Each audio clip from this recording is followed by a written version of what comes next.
Welcome back to Auntie Julie's Reading Room. Oh, you do? To my Jamaican friends, wagwan. All right, so I know you're out there enjoying your summer break. I'm not looking forward to it being over anytime soon. But a special welcome to our new teachers. If this is your first year in the classroom or your second year, I know you still need a few more tips. So if old teachers like myself, in age and experience, is joining me, welcome, and I hope you walk away with something useful. So today we're going to be talking about classroom preparation. That preparation relative to the first day of school. Now, classroom preparation begins like what? About a week before the actual start date of school. And of course, it starts with us, the teachers. We have to go into a workshop, prepare our mind. And then within those in-between breaks, we go and prepare our classroom. So today we're going to look at how we do that in 3 or 4 aspects, which could be more in depth, but nonetheless, what will be covered should be, give you enough information to get started. As a new teacher in the classroom, I know you are excited and a little bit nervous. So we're going to try to, level those nerves out. So the 4 areas we're going to be looking at is our classroom space and furniture and how we arrange those, gathering the relative materials or the most important ones that we will need at first. And then we will talk about introducing ourselves to our new parents and new students before actually meeting them in person. And then last but not least, some of the activities that we must cover on the first day of school. All right, again, welcome, and let's get it. Okay, so we have gotten our roster and we have our classroom keys. You see me looking down, I have made some notes to make sure I cover the important points to better help you to prepare. So you get your keys into your classroom, you observe the 4 walls, right? How much space do I have in relation to the number of students on my roster? I have 20 students, right? Can my 20 students fit into this room? If so, how? All right, so you look at the fixtures that you have available. Do you have sink? Do you have a classroom sink? That way, that would prevent you from sending your students out of the classroom who wash their hands and, those are the things. Do you have a restroom in your classroom? I've never been so lucky, but if you do, that is awesome. That cuts down on the amount of time that students leave your room. So even when they're in the restroom, they could listen to you teach, right? Are these furniture movable? What if I get a classroom with 20 students, but the amount of furniture that are in there, it's taking up the space? Can I move them out? So, just physically examine the space that you have. Identify the areas that you use to project your different learning areas. As elementary teachers, we are expected to have different learning centers. For example, if you teach ELA or math, science, or English, it is preferred that you have like a corner for each of those. But sometimes the space does not permit you to have those, but you definitely must have your reading corner, right? And they can be set up in different ways depending on what you have to work with. Also, you could set up a math corner in the meantime. Now, those two you can set up before the first day of class because students come in early and they're usually quiet. It's the first day. They're quiet. You can say, okay, come on in, take a book and read, or you could go over to the math corner and use some of the manipulatives to check to see if our furniture fully accommodates the number of students on our roster. That is, if the furniture matches the grade level. You don't want to be teaching 5th grade and at the end, when you look at it, you have kindergarten desks and chairs.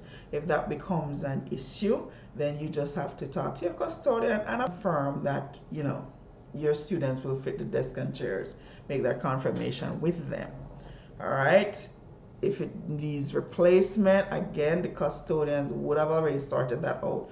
But to double check to make sure you're ready. You don't want at the first day you say, oh, this chair is leaning over or will turn over and all that kind of stuff. All right, if you need more chairs or if you need to remove some of the chairs or furniture from your room. If all your boxes aren't checked as it relates to classroom furniture, definitely you want to make the custodian aware. And by now you would have known who is your grade level coordinator. Inform them as well as somebody from admin. People will be busy. You tell one person they don't remember and all that kind of stuff, and then you're left in the cold. So now you're going to arrange your classroom furniture or set up your classroom furniture. Now, when setting up your classroom furniture, there are different types of arrangement you may consider. But whichever you choose, the objective is that you're able to manage this arrangement.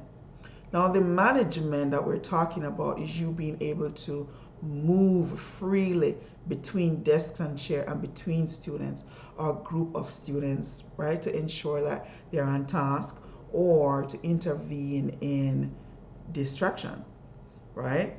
Have consistent presence in your classroom. You can pop up over there, over there, over there, like Casper, that kind of thing.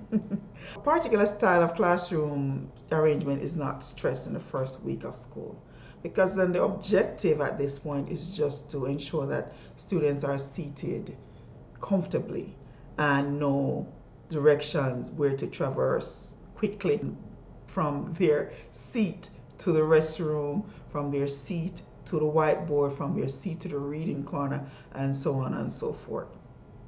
Right? So there are several to choose from, but you don't have to pick one right away. But nonetheless, we're going to be looking at some different types of arrangements that we could use. So we have the traditional classroom setting. Some people call it the regimental, the ones that we used to when we were going to school. Right? It points you forward, looking at the teacher. The chalkboard is up front, so eyes front. And this is kind of looked down on in today's classroom because they're moving into grouping students and all that stuff. But from time to time, and particularly at the beginning of my class, my school year, this is one arrangement I use because it's a means for me to get to observe my student behavior at that moment, trying to decide, okay, I can group him and her together, or she, fork shaped classroom arrangement. This is a good one. I mean, if you set up your classroom in the first week like this, then you don't have much changes to make later because you can quickly form smaller groups from this one. So that's a good one you could use. Here we have the small group classroom arrangement. Now, this is the one that elementary schools push for because it encourages collaborative learning, and it's easier too. So you can address not only one student, but a group of students at the same time. So you want to look at that. And if you do happen to set up your classroom like this initially, then if the students that are grouped together doesn't work out, then you just move the students. You don't have to shift the arrangement itself. Here's another one, the stadium arrangement. This is a good one. It does allow you to move freely in the classroom and be consistent with your presence. Then we have the horseshoe. Now I can tell you this is my most favorite one to use. If I have a class, I remember twice I had a class big enough to use this arrangement. I don't remember having an inner class, inner horseshoe, but I use a horseshoe and it has been very helpful. Like I say, my objective is always to get to know the student as soon as they come in. So I arrange them like this. This allows me access to them. Everybody paying attention to me. I'll be in the middle, right? I'll be in the middle and I can look to my left, look to my right, turn and address who I need to address at the moment. And also I can sit on my chair and observe them, right? How they behave with each other, who talk to who stretch their mouth across the room. So I know that, okay, I can't group him or her together because they're going to talk. Choose whatever you like And I'm sure you can come up with some ideas for yourself. Also, when you are arranging your classroom, oftentimes you have no choice but to just use the space that you have. But just use it wisely and try to get your students as comfortably as possible in their environment. All right, so now you have arranged your classroom. Okay, so now you need some materials to one, prepare for that first day for your students. Because you know, of course, they will take the materials on their book list, but you want to have yours ready so things run smoothly. So you have those materials as well as some materials to make your classroom beautiful. Not crowded, but beautiful and welcoming and nice, you know, simple ambiance. So let's look at some of that on the list. Let me check my list here. So name tags, I often use the ones that I can paste on your table. Made from plastic, or you can laminate it prior, you know, cut them out, put them on there, put them on the desk or the chair. I see some people put them on the chair. I always put them on the desk. So in the event that I am moving students around, I can just move the desk around. Yes, it's a lot more work than moving the chairs, but you know, it's a, you know, it still works. All right, anyway, so name tags are one. Borders for you to decorate your board, whether it's a chalkboard or we don't use chalkboard no more. But if we do, there's sophisticated ones, you know, the nice ones, not the ones that we had we have to draw the lines and all that. So okay, all right. So yeah, decorate your board, right? You have some people have some very large boards, you know, that you can have dividers between them. We could look at some of those. All right, make sure you have pencils, pencil sharpener, and this is for the first day now, okay, because you want to keep them busy, right? Even though they won't be so talkative because they don't know each other, but at the same time, you want to keep them engaged. So you have your paper with a lined paper or a blank paper. Decorative posters are welcome to third grade, welcome to fourth grade, with some of the avatars that they like, some cartoon characters, you know.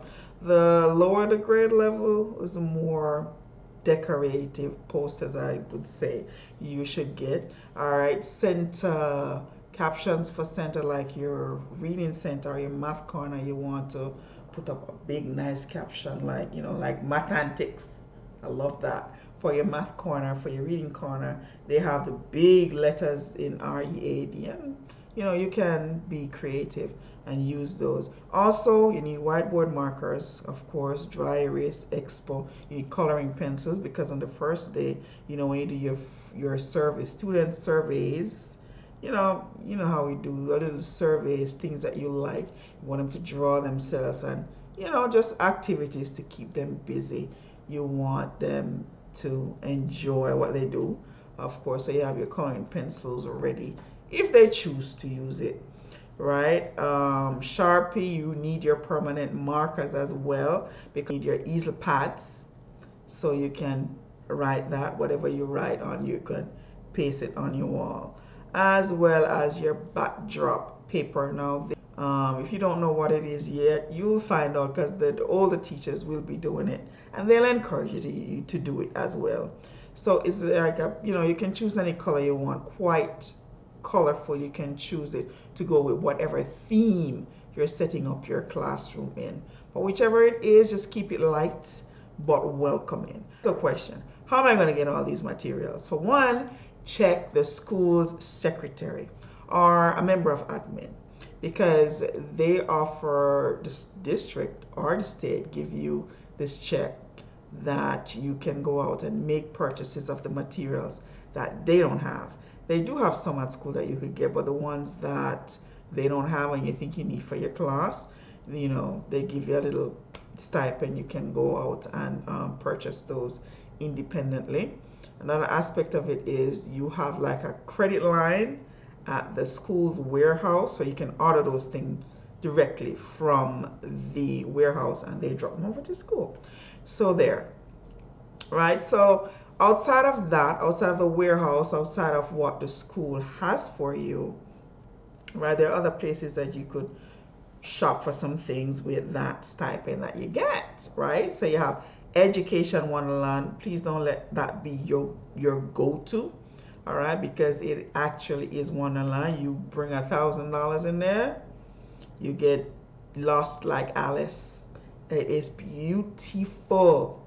It has everything you need and it's beautiful. Before you go there though, there are other places that you could check out, like Dollar General. And the thing is, they are adding more variety to what they already have.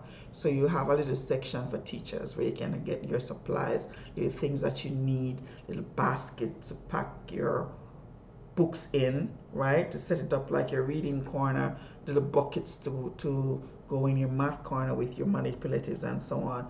Same thing you can find at the Dollar Tree, Walmart, and Target. Now the things that you don't get at those other places, then you go to Education Wonderland and just wander away.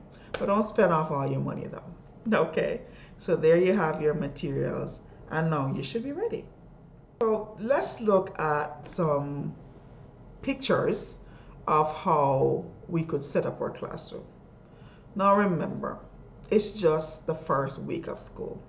So I would advise you not to get too much stuff to put on your walls, right? You reserve the space on your wall to put up your charts or your learning charts that reinforces concepts that you will teach. So you want to decorate your classroom, but keep it at a level where, you know, it's not too crowded. And you'll see why as you go along.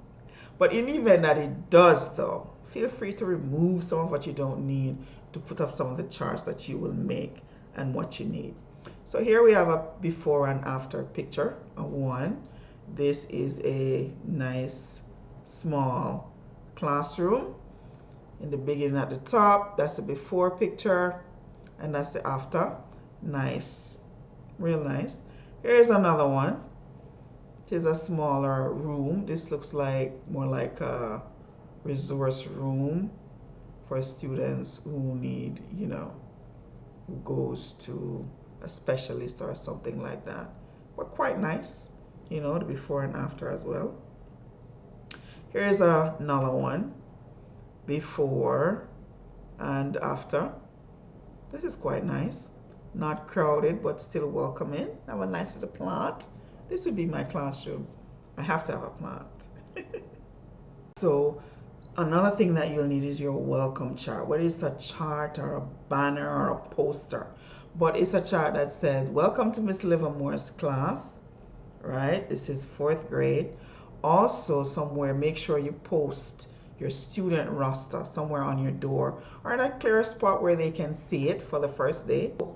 People make different arrangements, and there's a picture you could look at. There are some ideas, and of course I believe there are more interesting ideas that you could use, but the objective is to make sure students feel welcome, right? And if you're an international teacher, it would be nice to have, when the students enter the room, over your desk above your head, you have a little flag from the country you're from, you know, a little bit about you, and that kind of thing. Because in the meantime, just as you are getting to know them, they want to get to know you, and they want to know something about something that goes on in your country.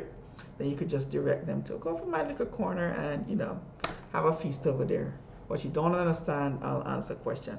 I mean, introducing yourself to your parents and students. Now, usually the introduction, and I think this is something this is of late, where during the week of teacher workshop, they have a meet and greet, and I think it works well. This is where you will have a welcome letter ready for them, you know, a little candy, introduce yourself. It's usually short, maybe 5 minutes or so, and you have a talk. They'll ask you questions, answer whatever question, but usually, you know, you have your information sheet ready to give to them. In introducing yourself to your parents and students, you may be asked to write a letter or make a video, whichever medium it is.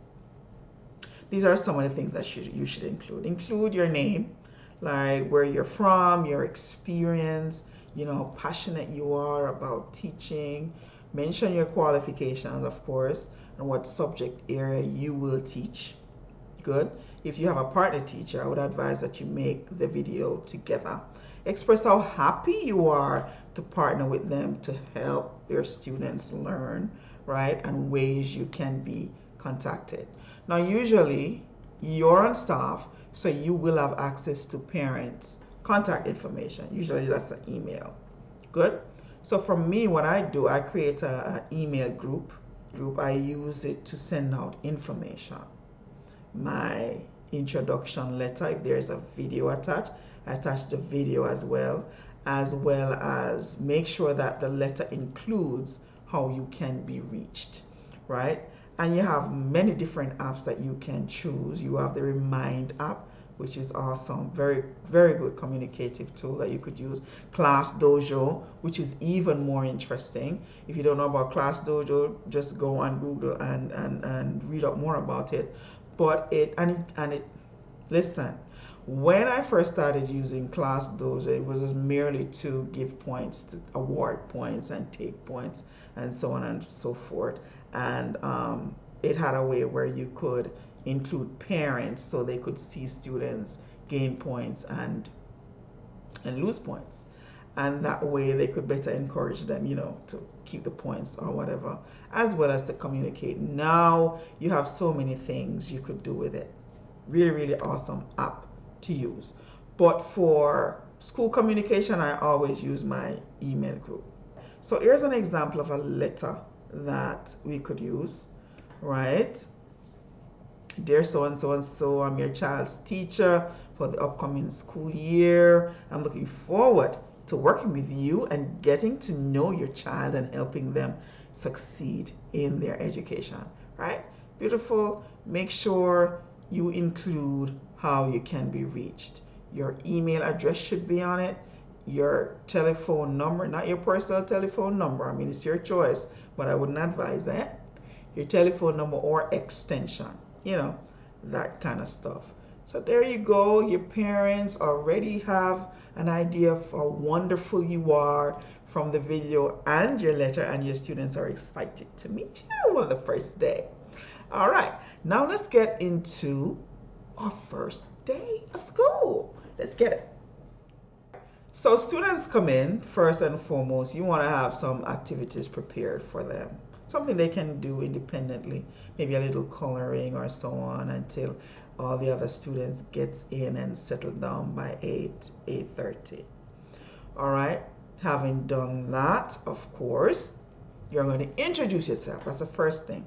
So you want to prepare how you're going to do that. Are you going to do it via a game, right? And the younger the teachers are, the more creative they are with the games. My old games, one of where I just write the first letter of, the first letter of my first name is J, the first letter of my last name is L, the first letter of my favorite fruit is B, that kind of stuff. I put it up on the whiteboard, and the letter, the J in on the board means Julie. Julie, like Julie mango in Jamaica, that's the sweetest mango. Everybody loves that mango because it's fleshy and nice and sweet, just like me. That kind of stuff. You want to have some survey games or activities. One of the more common ones would be, you go around and you find people who like the things that you like. Okay, find somebody who likes bananas, right? They walk around, do you like bananas? Right? Find somebody whose name starts with A, or find somebody's name who has never been to the zoo, that kind of stuff. In that way, it encourages interaction, and after that, you can see, they start to interact a little bit more. First they're going to be quiet, and then, after that, they should start to lighten up a bit. Also, but in all that is being said, make sure you have a PowerPoint. Now, this PowerPoint is specifically about your classroom rules and procedures. Now, it is important because on day one, you want to set the tone of how your classroom is going to be for the entire school year. So you want to, make sure that they're aware of the expectations. So what do we include in this? Procedures about entering the classroom. When you come in the morning, you put your backpack down, take up your early worksheet, take a seat, you work quietly. If you're finished before early work time is over, go to the reading corner. Whatever procedure you want them to follow, that's what you will include on the PowerPoint. So 1, entering the classroom. 2, leaving the classroom at dismissal time. Procedures about recess. What do we do when it's recess time? What do we do when we're going to the cafeteria? How do we walk in the hallway? Right? In a line, one behind the other, 2 tiles apart, that kind of stuff. What do we do when we're accessing materials? We don't just go over there and grab it from someone who's already using it. Or we don't grab it any at all, right? We take care of our things so we can have them to use for the entire year. That kind of stuff. So you tell them what exactly is expected. So this takes careful planning. It might be a long PowerPoint, and it's okay. You have the whole day, because the first week is just getting to know each other, and so on and so forth. Another thing you want to include as a procedure is, how do we request a restroom break? Do we just get up and leave? Absolutely not. Okay, we raise 2 fingers if we want to go to use the restroom, 1 finger if we have a question or a suggestion. You have your rules, of course, right? And you have your consequences. So you talk about your rules, what they mean, what they understand from them, that kind of stuff. You can have them draw what it means. And I mean, you have time to do that between the first week and the second week. The next thing you must do is conduct a walkthrough, right? To get students familiarized with the environment. Of course, you'll have students there who knows the environment inside out because they've been there since kindergarten. And if you're new, don't worry. You have done your walkthrough from your orientation, right? So do your walkthrough by yourself, of course, before the students come in. But don't worry if you mess up a little. I mean, if you're new to the environment, it's okay.